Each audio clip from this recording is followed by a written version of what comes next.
शाजापुर जिले के ग्राम पतोली में संत शिरोमणि गुरु रविदास जी महाराज की प्रतिमा प्रशासन के द्वारा हटाई गई, जिसके चलते सर्व रविदास समाज के द्वारा कलेक्टर शाजापुर को आज दिनांक 24 फरवरी को ज्ञापन सौंपा गया। पहले हम लोगों ने दिल्ली हिलाई थी, अब शाजापुर प्रशासन को हमारी ताकत दिखाने की बारी है। जीवन सिंह फुलेरिया की रिपोर्ट। श्रीमान जिलाधीश महोदय, जिला कलेक्टर कार्यालय शाजापुर, मध्य प्रदेश। विषय ग्राम पतोली में संत शिरोमणि गुरु रविदास जी महाराज की प्रतिमा हटाए जाने विषय महोदय।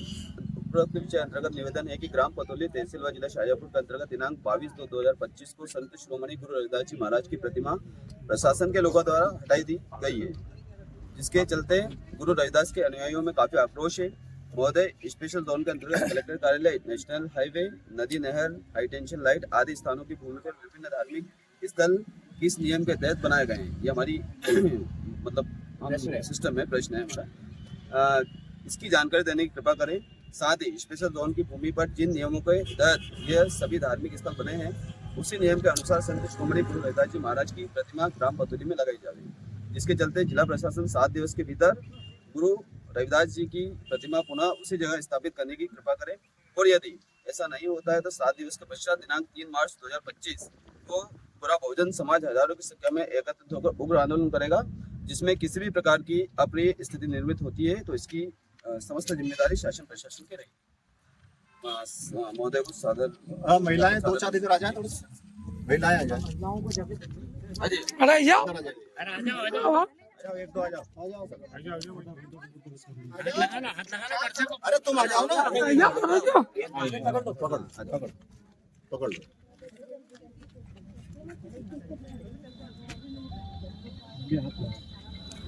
संत रविदास जी महाराज का अपमान नहीं सहेंगे, नहीं सहेंगे। संत रविदास जी महाराज का अपमान नहीं सहेंगे, नहीं सहेंगे। हम हमारा अधिकार मांगते, ना किसी से भीख मांगते, हम हमारा अधिकार मांगते, ना किसी से भीख मांगते। बाबा साहब अम्बेडकर अमर रहे, अमर रहे, बाबा साहब अम्बेडकर अमर रहे, अमर रहे।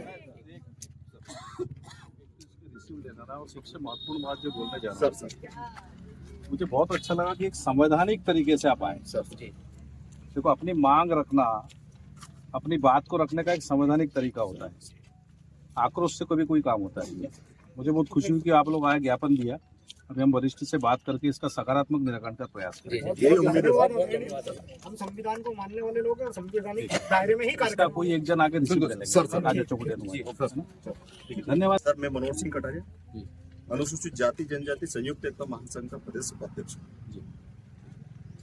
सर, घटना ये है कि पिछले दिनों गुरु रविदास जी की प्रतिमा ग्राम पतोली में उनके अनुयायियों द्वारा बिठाई गई थी, जो कि सार्वजनिक जगह सरकारी भूमि उस पर बिठाई गई थी।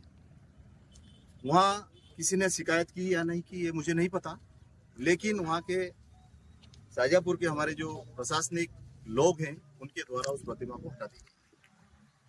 लंबे समय से हम जमीन की मांग कर रहे हैं अनुसूचित जाति जनजाति लोगों के लिए, लगभग 2 साल हो गए।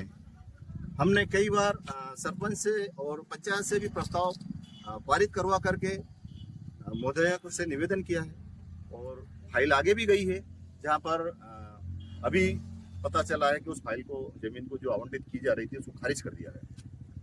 तो लंबे समय से पतोली ग्राम में मतलब जो है स्थिति तनावपूर्ण बनी हुई है।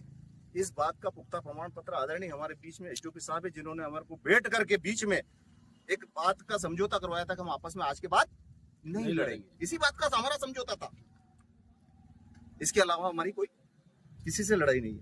आप प्रशासनिक अधिकारी होने के नाते मैं आपसे एक निवेदन करना चाहता हूँ कि जो सामुदायिक भवन बना हुआ है, सार्वजनिक है, उसमें हर आदमी कार्यक्रम कर सकता है, हर जाति वर्ग का धर्म का कार्यक्रम कर सकता है। लेकिन ऐसा क्यों हो रहा है अनुसूचित जाति के लोगों के लिए पतोली ग्राम में, कि वहां पर अनुमति होने के बाद भी वहां के सामंतवादी लोगों द्वारा कार्यक्रम नहीं किया जा रहा। वहां लट लेके लोग खड़े रहते हो और आप उनका साथ देते हो। आप उनका ताला नहीं खुलवाना मतलब आप साथ देना उसका, सीधी इस बात को यूएस रह जाता है। तो ऐसा इन अनुसूचित जाति के ग्राम पतोली के लोगों के इनके उसमें साथ क्यों हो रहा है दुर्भाव? मेरा ऐसा निवेदन है आपसे। मैं ये चाहता हूं कि आप इन लोगों के लिए जिस प्रकार से हमारे बीच में एक बैठक हुई थी कि हम लड़ाई झगड़े नहीं करेंगे, इन लोगों के लिए जगह अलग से आवंटित कर देंगे, तो इन लोगों ने ये बात भी स्वीकार ली कि ठीक है, हम कोई विवाद नहीं चाहते। हमारे लोग बहुत ही सहनशील है और बहुत गरीब लोग हैं, मेहनत मजदूरी करने वाले लोग हैं, मजदूरी कर करके पेट भरते हैं सर। ये कोई विवाद नहीं चाहते। इनको पता भी नहीं, पढ़े लिखे लोग इतने भी नहीं है। अगर अच्छे पढ़े लिखे लोग होते तो आज ये शायद यहाँ खड़े नहीं होते मांगने के लिए, ये देने वाले खड़े हो जाते। तो मैं इन लोगों से भी कहना चाहता हूँ इस मौके पर कि आप लोग अपने बच्चों को पढ़ाइए, चाहे एक वक्त की रोटी कम खाइए, लेकिन अपने बच्चों को जरूर पढ़ाइए। तो मैं श्रीमान जी की ओर ये हमारा आज का आवेदन है, ज्ञापन है। हम इससे निवेदन कर रहे हैं कि 7 दिनों के अंदर इन लोगों की समस्या आप निश्चित रूप से, मैं समझता हूँ, मुझे उम्मीद है कि आप निराकरण करेंगे, ऐसी मेरी उम्मीद है। ये वाचन करेंगे हमारे राजेश सिंह चौकुटिया।